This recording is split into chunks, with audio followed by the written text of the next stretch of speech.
هذا هو فيروس زيكا الذي أقلق دول أمريكا الجنوبية والكاريبي ودفع حكوماتها إلى الطلب من النساء تأجيل فكرة الحمل بعد أن أحدثت عدواه خللا في نمو أدمغة عدد كبير من الأجنة خصوصا في البرازيل.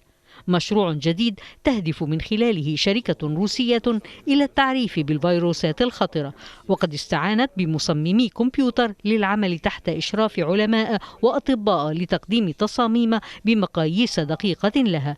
ويقول العلماء إن زيكا الذي يبلغ قطره 50 نانومترا أصغر بمرتين ونصف من فيروس نقص المناعة المكتسب HIV أو نماذج فيروسات الإنفلونزا.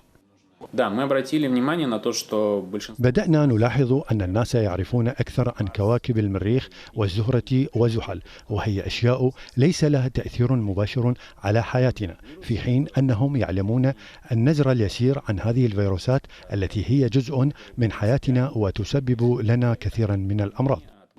وتقول الشركة إن مشروعها غير ربحي، وإنها أنتجت حتى الآن نماذج توضيحية ثلاثية الأبعاد ل8 فيروسات عرض أحدها في متحف ستيت داروين في موسكو. استشارت الشركة أيضا باحثين وخبراء في جامعات ومختبرات إسبانية وأمريكية وصينية لتصميم نموذج بلاستيكي لفيروس أندينو الذي يسبب أمراضا تنفسية وهضمية كالإسهال والقيء، وتؤدي مضاعفات إلى الإصابة بأمراض خطيرة كالأمراض القلبية والدماغية.